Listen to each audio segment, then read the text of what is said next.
लाडकी बहीण योजनेवरनं वरचेवर वाद होतच असतात। आता मंत्री नरहरी झिरवाळ यांच्या वक्तव्यानं नव्या वादाला तोंड फुटलंय। लाडक्या बहिणींना 2100 रुपये देऊ असं म्हटलंच नव्हतं असं विधान झिरवाळांनी केलेलं आहे। त्यामुळे विरोधकांना पुन्हा एकदा आयतं कोलीत मिळालंय। पाहूयात। सरकार बसण्याच्या आधी 2100 रुपये देणार असं जाहीर केलं होतं, मात्र मिळताना आता 1500 मिळतात आहे। 2100 रुपये कोणी काही असं डिक्लेअर केलेलं नाही। 2100 रुपये देऊ असं म्हटलं नव्हतं।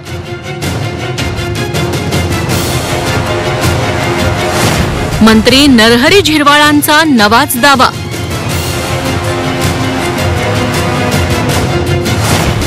लाडक्या बहिणींचा विसर पडलेले खोटारडे भाऊ, आव्हाडांचा टोला।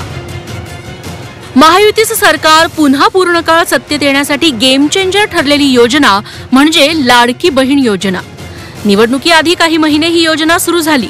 महायुतीत सत्तेत आल्यास लाडक्या बहिणींना 1500 ऐवजी 2100 रुपये देऊ असं आश्वासनही महायुतीनं जाहीरनाम्यातून दिलं।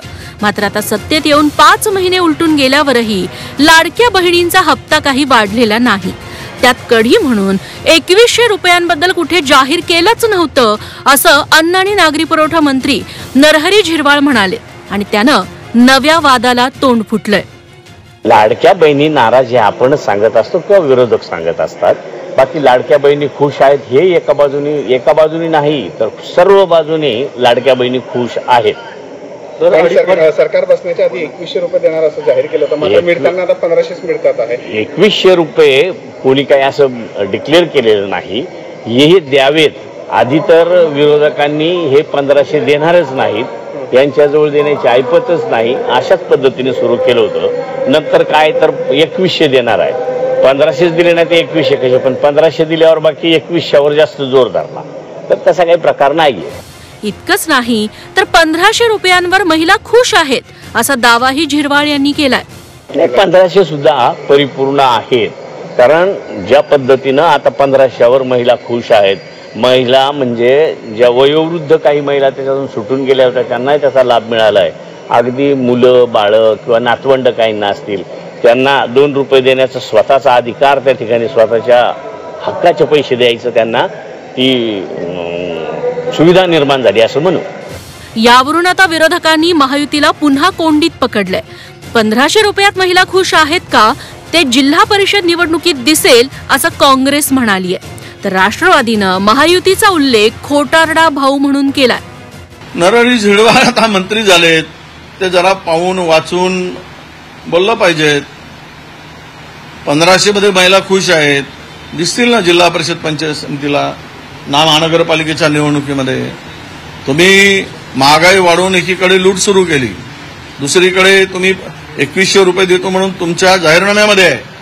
आता कदाचित झिरवाळनी ते लिहिलं नसेल म्हणून त्यांच्या लक्षात आलं नसेल किंवा झिरवाळनी सांगितलं नसेल, पण त्यांच्या प्रमुखांनी पक्षप्रमुखांनी ते मान्य केलं आहे आणि राज्याच्या मुख्यमंत्र्यांनी भारतीय जनता पक्षाच्या जाहीरनाम्यामध्ये ते स्पष्ट आहे 2100 रुपये देण्याचं।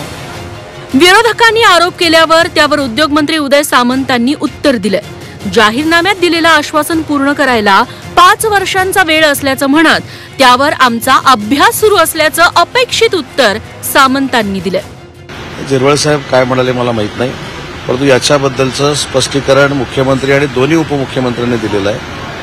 जो ज्याला आपण काय म्हणतो अजेंडा तयार करतो आपण निवडणुकीचा किंवा आम्ही 5 वर्षामध्ये काय काय करणार आहोत हे सांगतो, ते 5 वर्ष त्याला अवधी असतो। त्याच्यामुळे त्या विषयावर देखील व्यवस्थित आमचा अभ्यास सुरू आहे आणि त्याच्याबाबत देखील योग्य वेळी ज्यावेळी निर्णय घ्यायचा असेल हे मुख्यमंत्री आणि दोन्ही उपमुख्यमंत्री घेणार आहेत। लाडक्या बहिणींना 1500 ऐवजी 2100 रुपये देणं, शेतकऱ्यांचं कृषी कर्ज माफ करणं या आणि यासारख्या आश्वासनांच्या जोरावर महायुती पुन्हा सत्तेत आली। मात्र आता जाहीरनाम्याच्या आश्वासनपूर्तीवेळी मात्र सरकारी तिजोरीकडे बोट दाखवून तो मी नव्हेच अशी भूमिका महायुतीचे मंत्री घेत आहेत। त्यातूनच झिरवाळांचं हे वक्तव्यही आल्याचं दिसतंय। मात्र महायुतीतल्या मंत्री बनलेल्या भावांकडे या लाडक्या बहिणींचंही लक्ष आहे। त्यामुळे काँग्रेसच्या वडेट्टीवारांनी म्हटल्याप्रमाणे आगामी स्थानिक स्वराज्य निवडणुकीत या लाडक्या बहिणींनी आपला हिसका दाखवला तर तो महायुतीला मारक ठरू शकतो। ब्युरो रिपोर्ट, झी 24 तास।